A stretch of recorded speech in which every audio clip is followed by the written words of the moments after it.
Finally वो घड़ी आ रही है जिसका हम सबको इंतजार था। इंडिया वर्सेस पाकिस्तान अब से कुछ घंटों के बाद शुरू होने वाला है। खैर अब रात गई बात गई, न्यूजीलैंड से हारे, प्रेशर था, इंजरीज हो रही हैं, रिप्लेसमेंट्स हो रही हैं, जो होना था वो सब हो गया। अब आज के दिन इंपॉर्टेंट है कि कौन ज्यादा बेटर प्रेशर एब्जॉर्ब करता है। अगेन जो ज्यादा बेटर प्रेशर एब्जॉर्ब करेगा वही डोमिनेट करेगा। फ्रैंकली स्पीकिंग हम skill wise on paper, on field, on ground कहीं भी कॉम्पीट करने के बराबर नहीं है इंडिया के। बट क्रिकेट के अंदर यू नेवर नो कि ऑन द डे जरा सा कोई स्लाइटली बेटर खेल दे या कोई बुरा खेल दे तो दूसरी टीम एकदम से डोमिनेटिंग पोजीशन पे आ जाती है। इंपॉर्टेंट इसके लिए ये होगा कि पाकिस्तान जो कुछ हो चुका है वो भूल कर आगे बढ़े, फ्रेश माइंड से, पॉजिटिव इंटेंट के साथ, अच्छे एटीट्यूड के साथ, इंटेंट वाली गेम आके खेल ले। भाई लड़ने आना है, खेलने आना है, जीतने जाना है।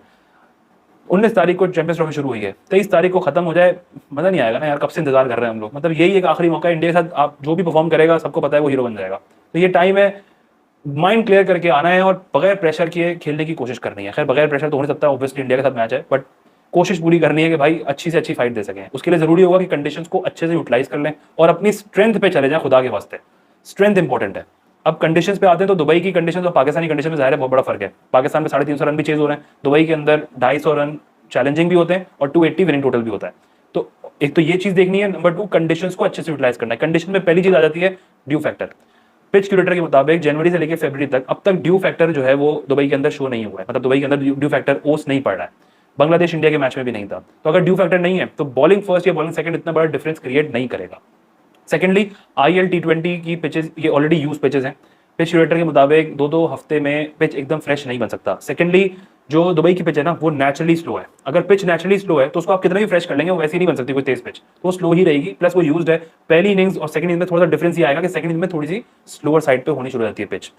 इंडिया बांग्लादेश का मैच जिस पिच पे हुआ था ना उससे 2 पिच छोड़ के पाकिस्तान और इंडिया का मैच है। आइडेंटिकल बाउंड्रीज होंगी, हर तरफ बराबर बाउंड्रीज होंगी, लंबी बाउंड्रीज भी होंगी। ये भी एक बड़ा मसला होगा हमारे लिए, छक्के मारना या चौके मारना। एनीवेज तो एक तो कंडीशंस में ये है कि ड्यू फैक्टर नहीं होगा, तो बॉलिंग फर्स्ट बॉलिंग सेकंड इतना बड़ा इशू नहीं है। इंपॉर्टेंट है कि अपनी स्ट्रेंथ पे जाएं। स्ट्रेंथ हमारी चेस करना नहीं है, स्ट्रेंथ हमारी डिफेंड करना है। चेस का प्रेशर हमारे ऊपर अलग होगा। इंडिया अगर किसी तरह 260 270 कर देता है और हम 250 के ऊपर कंसीड कर देते हैं तो 250 के ऊपर का स्कोर हमारे लिए लगभग नेक्स्ट टू इम्पॉसिबल हो जाता है। प्लस इंडिया के साथ मैच सेकंड इनिंग में थोड़ी सी पिच लोअर साइड पे जा रही होगी। At the same time 3 spinners India के लगे हुए होंगे, हो सकता है 4 खिला ले वो। जडेजा, अक्षर और कुलदीप तो है ही, वरुण चक्रवर्ती का भी पता नहीं, तो 4 स्पिनर्स हो सकता है खेल रहे हो। फिर शामी और हार्दिक, ये 2 पेसर्स भी हैं। हो सकता है 4 खेले 3 खेले, बट अगेंस्ट लोअर साइड पे पिच हो रही होगी, 3 स्पिनर्स लगे हुए होंगे और चेस करना होगा, प्रेशर होगा चैंपियंस ट्रॉफी से बाहर होने का। इंडिया के साथ मैच है, 270 280 260 रन हमारे लिए बहुत डिफिकल्ट हो जाएगा चेस करना, क्योंकि ड्यू फैक्टर भी नहीं है, बॉल पे ग्रिप अच्छा बनेगा। यहाँ पे हमें करनी है, अगर टॉस जीते तो पहली बैटिंग करें, रन ऑन द बोर्ड, उनके ऊपर प्रेशर डालने की कोशिश करें और फिर डिफेंड करें। बॉलर्स हमारे आउट ऑफ फॉर्म जरूर हैं, लेकिन अच्छा टोटल अगर बन जाएगा, ऊपर से पावर प्ले अच्छे से यूटिलाइज कर लेंगे, नए बॉल को संभाल लेंगे कि नए बॉल पे फौरन जज्बाती ना हो जाए जैसे बांग्लादेश हो रही थी कि 35 रन में 5 आउट हो गए थे, तो फिर हम एक अच्छा टोटल, चैलेंजिंग टोटल बनाने की तरफ जा सकते हैं। तो इंपॉर्टेंट है कि इन कंडीशन को देखते हुए अपनी स्ट्रेंथ पे फोकस जरूर करें। उसके अलावा जो कल हमारी प्लेइंग 11 होगी उसके अंदर जो न्यूज़ आई है, अभी तक कुछ ऑफिशियल तो नहीं है, लेकिन उसमें एक्सपेक्टेड है कि मामूला खेलेंगे ओपनर। दूसरा, उस्मान खान शायद डेब्यू कर लें। उस्मान खान का डेब्यू करना बुरा भी नहीं है इतना, भाई एक ट्राई कर लें, क्या हो जाएगा, बहुत बहुत क्या पता वो सरप्राइज पैकेज बन जाए। और हमें कोई ऐसा ओपनर चाहिए भी जो नेचुरली अपना अटैकिंग क्रिकेट खेल सके। साइम फखर दोनों नहीं है। इमाम बाबर अगर ओपन करते हैं तो 10 ओवर सर्वाइव तो कर लेंगे, लेकिन 10 ओवर का यूटिलाइज नहीं कर पाएंगे। तो हमें कोई हो सकता है दूसरे एंड पे अगर अटैकिंग क्रिकेटर मिल जाए, कोई बुराई नहीं है उसमें, चांस ले लिया जाए, क्या पता एक अच्छा स्टार्ट मिल जाए हमें ऊपर से पावर प्ले के अंदर। तो अगर उस्मान आते तो बहुत अच्छी बात है। तो वो बाबर एट नंबर 3 होंगे, अपनी पोजीशन पे होंगे, तो बाबर का भी कॉन्फिडेंस वापस आना शुरू हो जाएगा कि यार नंबर 3 पे खेलना है इंडिया के साथ, एक इंपॉर्टेंट मैच है, बड़ा मैच है। जो 2 प्लेयर्स है ना जो मुझे लगता है कि बहुत इंपॉर्टेंट रोल प्ले कर सकते हैं कल के दिन, आई होप कि वो ड्रॉप ना हो।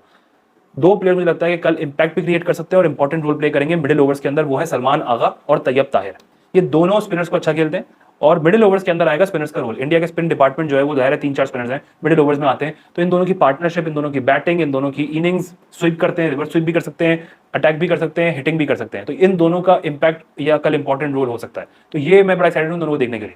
आई होप कि तैयब को ड्रॉप ना करें। मसला ये, तैयब को उन्होंने इतना नीचे कर दिया नंबर 6 पे और फिनिशर रोल दे दिया है। फिनिशर रोल नहीं है उसका, वो नंबर 4 नंबर 5 का प्लेयर है। आप उसको नीचे भेज देते हो कि 30-35 ओवर ऊपर वाले स्लो खेलते हैं, नीचे आने वाला फिर आके फॉरन मारे, फिर वो आउट हो जाते हैं, फिर कहते हैं ये बेकार प्लेयर है।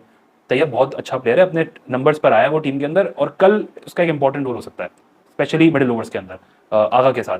तो तैयब और आगा ये 2 मुझे लगता है कि पाकिस्तान टीम के कल की प्लेयर्स होंगे, इंपॉर्टेंट प्लेयर्स होंगे। इसके अलावा इतनी एक्सपेक्टेशंस और किसी से नहीं है, चाहे वो बाबर हो या रिजवान से थोड़ी बहुत हम कर सकते हैं, क्योंकि रिजवान ने इंपॉर्टेंट रन चेज के अंदर कहीं ना कहीं अपना रोल प्ले किया, कहीं और साथ खड़ा हुआ है। तो अगर कहीं और साथ खड़ा होता है तो रिजवान भी कहीं ना कहीं कल इंपॉर्टेंट इनिंग्स खेल सकते हैं। बाकी फखर साइम है नहीं, तो और किसी से इतनी उम्मीदें नहीं है। तैयब, आगा और to some extent Rizwan.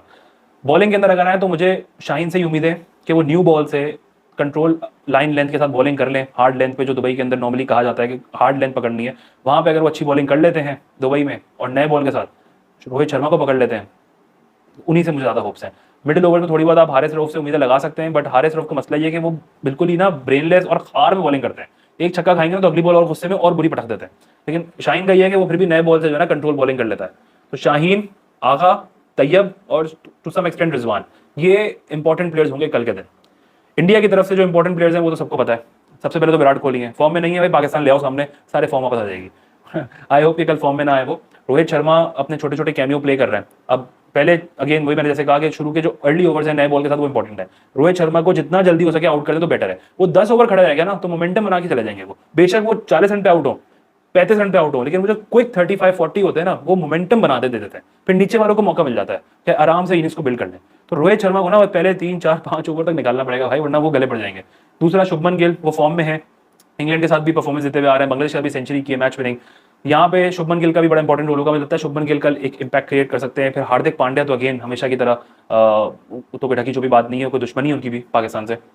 Kuldeep Yadav और शामी, ये 4-5 प्लेयर्स हैं जो इंडिया की तरफ से बड़े इंपॉर्टेंट होंगे। पाकिस्तान की तरफ से मैंने कहा 2 ही हैं जो इंपॉर्टेंट है, आगा और तैयब। तो बस ये चंद इंडिया के कुछ प्लेयर्स हैं, बस इनको पकड़ने की कोशिश करनी है और पॉजिटिव इंटेंट से खेलना है, अच्छे एटीट्यूड से खेलना है, लड़ने के माइंडसेट से जाना है कि बस हम लड़ के जीत के आने की कोशिश करेंगे, तो फिर एक अच्छा रिजल्ट आने की उम्मीद लगाई जा सकती है। बाकी अपनी स्ट्रेंथ और सिचुएशन और कंडीशंस के हिसाब से डिसीजन लेने बहुत जरूरी है। न्यूजीलैंड के साथ हमने पहले ऑलरेडी बॉलिंग कर चुके हैं, वो हमारे गली पड़ गई थी बात। अब यहाँ पे अगर पहली बॉलिंग भी मिलती है हमें, क्या पता इंडिया टॉस जीत जाए, पहली बैटिंग करने जाए, तो 220, 230, बहुत बहुत 240, इससे ऊपर हम अफोर्ड नहीं कर सकते चेज। तो 240 तक उनको रोकना होगा अगर इंडिया टॉस जीत कर पहली बैटिंग करता है, या हमने टॉस जीत के पहली बॉलिंग लेके उनको पहली batting they the. Let's hope for the best इंशाल्लाह।